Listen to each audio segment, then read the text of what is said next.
Right, YouTube, it's Channel King Nazru. I'm here with my review of Dragon Ball Super, episode 129. As you can see, the shades are back on, so shit just got real. Hey, we continue the episode with Goku back in Ultra Instinct and getting ready to fight Jiren. And they continue the clash, and there's they pretty much just use a lot of reused animation back from episodes 109, 110, and a lot of people complained about that. But you gotta remember, this was like a hugely ambitious saga featuring a tournament that had 80 fighters. So yeah, there was bound to be reused animation, and at least it's reused animation that's actually great. And meanwhile, we're getting a lot of exposition from the gods, as both Goku and Jiren don't talk a lot. Goku mainly because, he's an Ultra Instinct and he doesn't talk that much while in that state. And remember back when I said that Goku mastered the aspect of the offense aspect of Ultra Instinct? Yeah, it turns out that wasn't the case. He just got a lucky hit. As Whis continues to explain that Goku is still thinking about fighting, which is why his punches are getting rather dull. And he says that it's also very important that Goku finishes Jiren off in these next 2 minutes, because without any chance to rest or any other fighters to give him cover, this will be the last time he taps into Ultra Instinct. And it'll do some real damage because this is like the third time he's broken his limits and they've had their toll on him. Yeah. Unfortunately, this wouldn't have been an issue had Majin Buu been in this tournament, and he could have healed all the exhausted fighters like Goku, Vegeta, and pretty much anybody else who suffered some damage or exhaustion. Maybe even Master Roshi. But apparently Akira Toriyama didn't think that having Buu was a good idea. Maybe because he was overpowered, but whatever.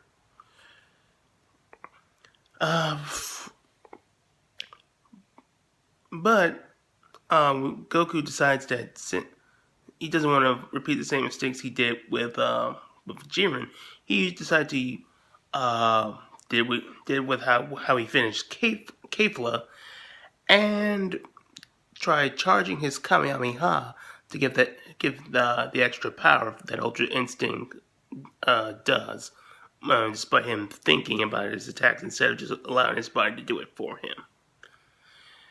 And Goku starts to charge it up while Jiren tries to use his psychic eye attack or whatever it's called to hit Goku, but he easily dodged him.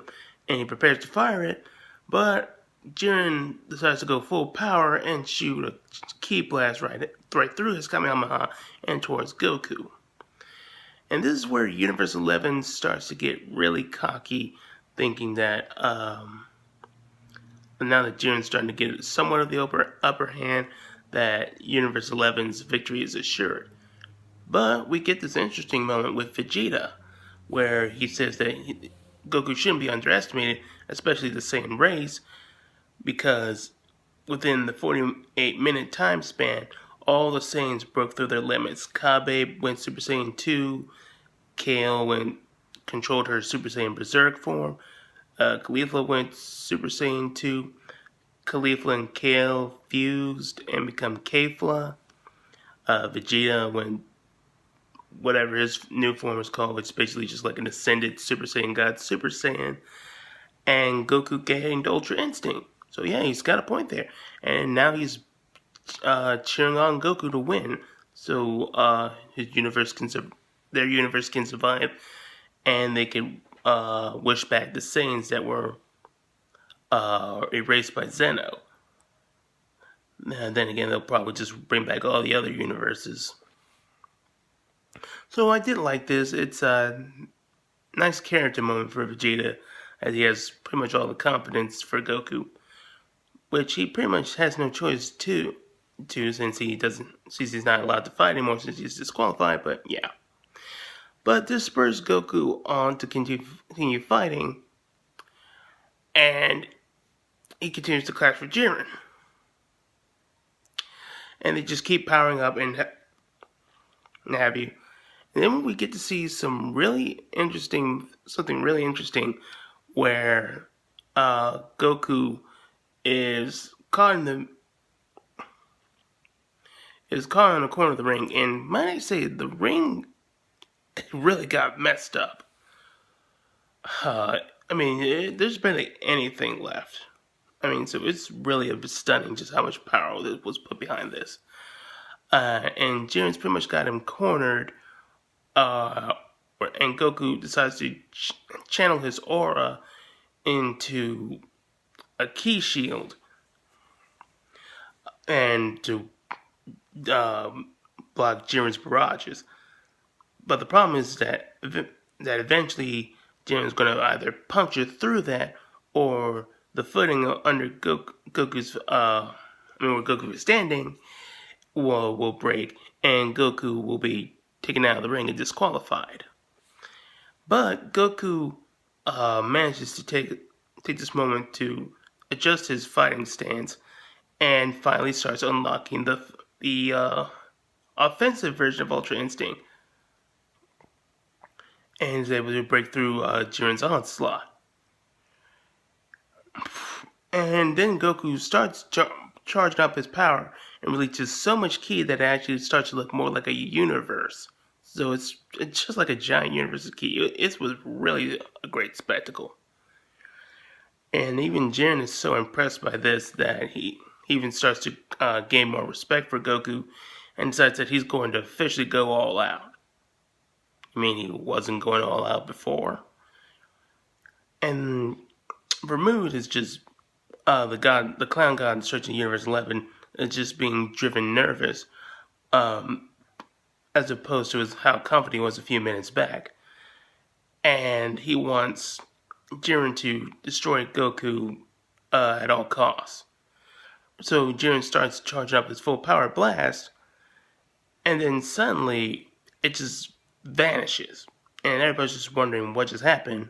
And then we cut behind Jiren and see Goku covered in blue blinding aura and handling Jiren's ultimate attack, whatever it's called, and it's all condensed, and then he just crushes it like it was nothing. And so Jiren continues to try to attack Goku, but Goku just easily swipes him aside, and then he's at the same time quickly unleashing hits against Jiren faster than anyone can see, including Jiren himself.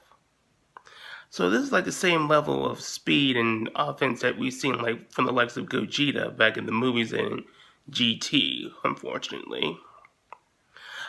Which really shows just how powerful Goku is with Ultra Instinct. And then we see it, Goku transforming very much akin to how he did with Super Saiyan God Super Saiyan, and he turns into the perfected or true version of Ultra Instinct, which looks like base Goku, only a little bit buffer, and he has silver eyes and silver hair. And so yeah, it really did look awesome. All in all, I really did like this episode. The fight between Goku and Jiren was really excellent. We got to see some interesting feats between them.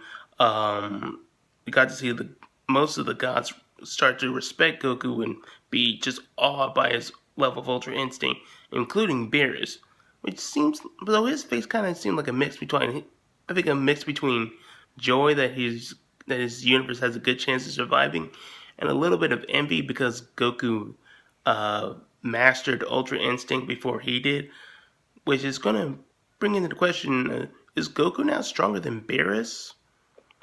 I'm not too sure, because we haven't seen Beerus at full power. So that may be something that we look into in another anime if Dragon Ball Super doesn't come back after the movie. Well, we'll just have to wait and see.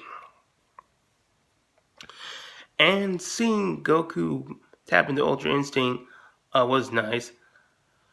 I'm sure we'll get some more explanation on how exactly he did it, but just seeing him learning how to not only switch from deep defensive to offenses and then ultimately master Ultra Instinct really does show just how much of a genius Goku is when it comes to fighting. So that's all my thoughts on episode 129. Stay tuned for my long-awaited video on the Dragon Ball community. Oh boy, won't that be fun. I'll catch you guys later.